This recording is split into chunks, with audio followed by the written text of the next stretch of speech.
this week's Torah portion called Parshat Mishpatim has many laws relating to human interaction and conflict, etc. Damage laws, claims, counterclaims, and so on. One of the laws is the law of the Moide b'miktzas, which is someone who admits to admits partially to a claim against him. In other words, Reuven says, Shimon, you owe me $1,000, and Shimon says, it's true that I owe you. It's not $1,000, it's $500. What's the halacha? The halacha is that he must take an oath that he only owes him $500 and then is exempt from the rest. Unless, of course, a Reuven can furnish proof, witnesses, etc., that he owes him the $1,000. It's one word against the other. So what does the court do? So you claim that you owe $500, pay the $500. As for the rest, you take an oath. Now, this taking an oath is a very serious matter. It's not just, I affirm, I promise. He had to hold the Sefer Torah in his hands and promise before God that such is the case. He does not owe 1,000, he owes only 500. It's such a serious matter. I'm just telling you, historically, many Jews would not want to undertake this oath. They'd rather pay the $1,000 than invoke God's name with all the seriousness of, because who knows, can a person be so 100% certain, even though he is, but that's already a big step. It's not something you want to do. And it was a whole ceremony, candles lit and in front of the court. It was like, it was scary. That's the halacha. Now, one law, another law.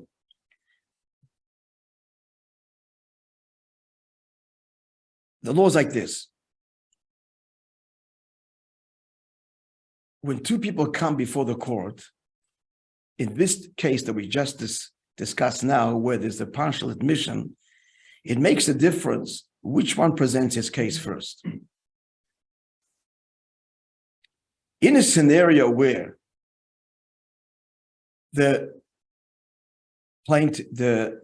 defendant, if his case would be put before his argument would be placed first on the table before the court. I owe $500. Now, that really becomes now an established fact. No one's denying this. It was $500. Now, the other person says, no, it's not 500. You owe 1,000. I'm now in total denial of that 500. In such a case, there's no oath. Let me just go back a little bit. I think we have to add one more detail. The classic case, not a partial admission, a complete denial. You drag me to court of $1,000. And I say, it's not true, I don't owe you anything. What's the case of it? I don't have to swear that I don't owe you anything. You have to bring proof that I owe you $1,000, and that's the end of the story. Why you don't have to take any oath? Because here's a presumption. The presumption is, if you had lent me $1,000, whatever the case, I wouldn't have, average person, wouldn't have the wherewithal to completely deny it. Completely deny, you did me a favor, you lent me $1,000, I don't owe you. Average person wouldn't do that. So therefore, the burden of proof is on the one who says that you owe the $1,000. But when you admit partially, there's suspicion. So you're saying that you do owe. So the court is suspicious. It maybe you really owe the 1,000, and you really like to deny the whole thing, but you're not going to do that because you can't deny someone who did you this favor. So you're only admitting to a partial oath. I'm sorry, a partial claim, and therefore we want to put pressure on you. You put this pressure of the oath. Are you ready to take that oath that you only owe the $500? If he's ready to do that, then you're off the hook, and the other 500, the other person has to bring the proof. So what's the idea? The psychology. A complete denial, average person won't do that, so we accept that. And if it's not so, you may be a complete lie. It is possible. The other guy's got to bring the proof. The burden of proof, it's a principle in Torah. If you want to take money out of somebody else, you owe me, then the burden of proof has got to be on the one who makes the claim. Otherwise, it will be absolute chaos. We walk into the house, the television is mine, it's all mine. I don't have to bring proof that the TV is mine. Possession is proof that it's mine. You claim that is yours, The burden of proof is the one who makes the claim. Otherwise, it would be total chaos. I'm expecting everybody to keep records of everything they own and prove it. It's in my house, it's in my pocket, it's mine. You say it's yours, prove it. But when I admit it is partially yours, so we're suspicious, maybe his claim is completely true, so you got to take an oath. Clear? Complete denial, no oath, burden of proof on the plaintiff, not the defendant. Now, in halacha, there's a relevance as to who makes the argument first. So again, let's go, as I was saying earlier. What if it would be in a case where the one who says I only owe 500, he presented first? This changes the whole law now. Only 500, finished. The other guy agrees, yes, 500. Now it becomes like it's a new claim. It's not just 500. You owe another 500, which I completely deny. I'm in complete denial. I've acknowledged the 500. I'm in complete denial of the second 500. I don't have to swear. It's only when I'm brought to court and the other person makes the claim 1,000 and I come back with I owe 500, then I have to swear on the other 500. But if I have made my admission first, then you're claiming it's not this amount, it's another 500, you got to bring the proof. Oh, I don't have to take an oath. So it all depends who makes the argument first. So the question is, so why are we saying it changes the outcome? So why is it that the law says that the court will entertain the plaintiff's argument first and then make the other guy swear? Because the court knows before the case comes before them, it's all they've presented their arguments already to the secretary. They know which one to hear first. It's going to make a difference in the outcome. Who we allow to put the case first? So why don't we just allow the fellow who says I owe $500 to present his argument first, and then the other guy says it's another 500. That's a complete denial, no oath, and bring proof. We don't allow that. We say you claim 1,000. You argue first. Now you would tell us your claim. You're admitting to partial. Okay, swear from the rest. Why do we do that? Why don't we allow, in other words, we have in the courtroom, why don't we allow the guy who admits to 500 to make his argument first, which would exempt him from an oath? The answer is, because the court says, if you owe why do you pay him? Why do you wait till he dragged him to court? So it's suspicious here. You're already suspect. You said that you owe 500, so why are you waiting for now? Pay. So therefore, we're going to allow the other guy to make the full claim. And now you present your defense, 500, the rest of it, because you didn't pay. Since you admitted you should have paid already, you're going to have to swear on the rest of it. Because in good faith, this shouldn't have come before us. From your perspective, you've already paid your 500. What if his concept is, if I paid him the 500, then he'd just say, I owe him another 500, so I wanted to go to court to establish that I really only owe him 500. So then come first and say it. Then they shouldn't have to drag you. Right. Then come in your own volition. Come first without if like your case, good point. If you would come and say, I know what this guy has up his sleeve. Right. I want it to be clear before the court. I only owe 500. That's it. So you go. Then the other guy would come and say another 500. No oath. You go bring the proof. Case here is that this didn't come, the whole story didn't come before the courts till he dragged you. So then why didn't you pay before? So he's going to put his argument first. You're going to have to swear on the rest. Clear? Now to explain this all on a spiritual level, because this is the only case where it makes a difference whose argument is first is only when the partial admission. Otherwise, in all other conflicts, doesn't matter who's is first, we hear them out and the ruling is this. In this case, there's for the reason I just gave, because the reason we make the other guy present first, because there's a question mark on you claim that you should have paid him that 500 or come to us before and established it before he dragged you here. So it's only in this case where who argues first makes a difference in the outcome of the ruling. The question, however, is when the Torah talks about claims and counterclaims, this is the one that's used. Like as if this is the model for all conflicts. Why is this the model for all conflicts? because the Torah says, I don't go into the detail, the Torah says, when we have a plaintiff and a defendant, the first one to make the argument is the plaintiff. But it only makes a difference in the case of the partial admission. In other cases, it makes a difference. So why would the Torah kind of make that a general rule when really the relevance is only in this case of the partial admission? We're now going to answer that spiritually. The spiritual message to all of this. But before that, one more detail. There's an exception where a person could say, you know why I didn't come to court and why I didn't pay? Tell you why I didn't pay my 500. Because I don't have cash. It means I'd have to sell property. Now, when you sell under property or movable goods, even under pressure, you fetch a low price. In other words, you're saying the market isn't good right now. I was never not going to pay. I was going to pay the 500 that I own. I didn't. It's true, the time of the loan came and I should have paid up, but I was nowhere to be found. The timing wasn't good.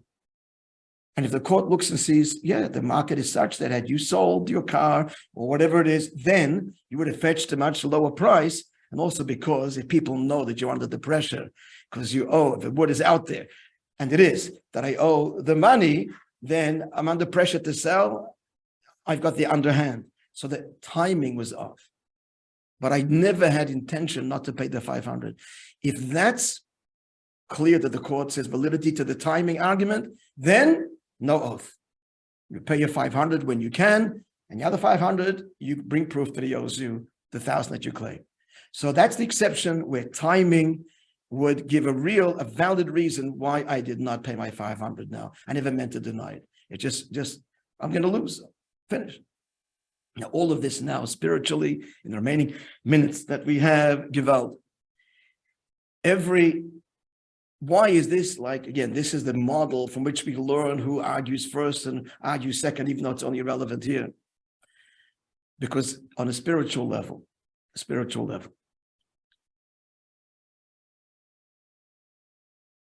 we were given a life, a soul, health, granted to us by God. If God forbid we use it, abuse it, we're not using it for the right things, we're using it for negative things. There's two levels of abuse. Actually using it for sin. I've got energy in life and I'm using it for destructive things.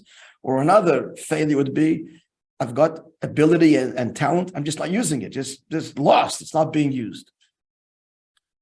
So the evil inclination, well, the Satan, symbolically, the Yitzhak says, look at this guy. He belongs to me. He's been given all of these talents and ability and resources, and look what he's using it for. Or he hasn't used it. So that's the claim now. The spiritual claim is, you cross this line, you're now disconnected from the world of holiness in Hashem, you're now mine, my clutches. That's the spiritual claim here. The counterclaim is, I did sin, but I really didn't give my all. There's a part of me that remains forever innocent. I've got a soul. My evil inclination got the best of me, but it wasn't like I did it wholeheartedly.